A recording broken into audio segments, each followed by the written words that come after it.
அனைவருக்கும் வணக்கம். Welcome to tasty masala. உங்களுக்கு இந்த வீடியோ பிடிச்சதுன்னா சப்ஸ்கிரைப் பண்ணுங்கள், லைக் பண்ணுங்கள், ஷேர் பண்ணுங்கள்.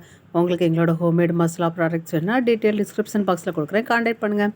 வாங்க வீடியோக்குள்ளே போகலாம். இன்றைக்கி நம்ம பார்க்க போகிற ரெசிபி சிம்பிளான வெங்காய சட்னி தான். இது எப்படி செய்கிறதுன்னு பார்க்கலாம். ஒரு பேனில் கொஞ்சமாக எண்ணெய் விட்டுக்கலாம். எண்ணெய் நல்லா சூடாகட்டும். இந்த ஸ்டேஜில் ஒரு கைப்பிடி அளவுக்கு உளுந்தம்பருப்பு, நீங்கள் தொளி உளுந்துனாலும் எடுத்துக்கலாம். நான் அன்றைக்கி தொளி இல்லாத வெள்ளை உளுந்து தான் எடுத்துருக்கிறேன். ஒரு 2 டேபிள் ஸ்பூன் அளவுக்குனா ஒரு 2லேருந்து 3 டேபிள் ஸ்பூன் அளவுக்கு சேர்த்துக்கோங்க.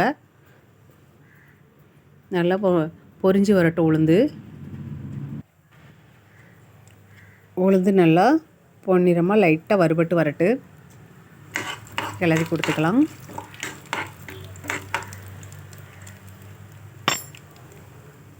உளுந்து லைட்டாக கிளறி கொடுத்துருக்கோம்.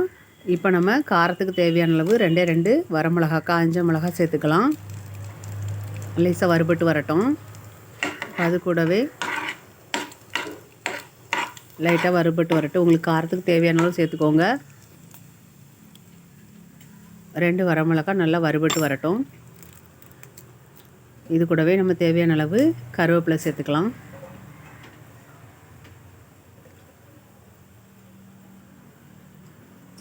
கொஞ்சமாக கருவேப்பிலை நீங்கள் கொஞ்சம் கூட சேர்த்துக்கலாம். டேஸ்ட் நல்லாயிருக்கும்.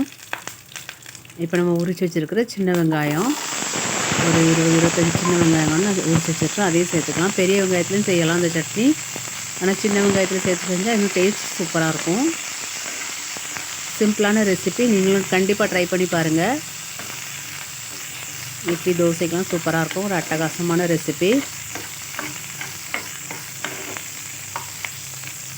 நல்லா வதக்கி விட்டுட்டு 2 பல் பூண்டு சேர்த்துக்கலாம்.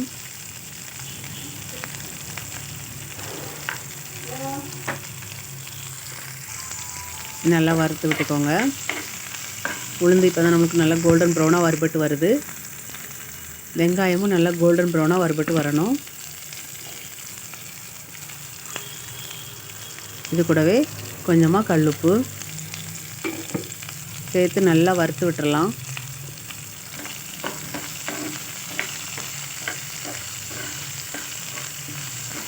சட்னி நல்லா வறுபட்டு வந்துடுது. வெங்காயம் நல்லா கோல்டன் ப்ரௌனாக வரணும். அந்த அளவுக்கு நம்ம கிளறி கொடுத்துக்கலாம்.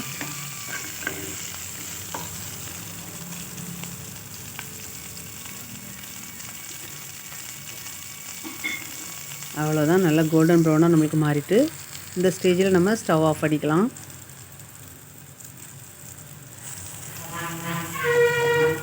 நல்லா ஆறின உடனே ஒரு மிக்ஸி ஜாருக்கு மாற்றிக்கலாம். மிக்ஸி ஜாருக்கு மாற்றிட்டு தண்ணி விடாமல் நல்லா குறகுறப்பாக அரைச்சிக்கோங்க. தேவைப்பட்டால் கொஞ்சமாக தண்ணி விட்டு அரைங்க. உப்புலாம் டேஸ்ட்டு பார்த்துக்கோங்க.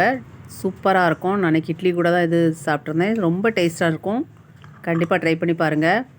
உங்களுக்கு தேவைன்னா இன்னும் கொஞ்சம் கடுகு உளுந்தம்பருப்பு போட்டு கூட தாளிச்சிக்கலாம். ஆனால் இதுவே டேஸ்ட் சூப்பராக இருக்கும். தேங்க்யூ.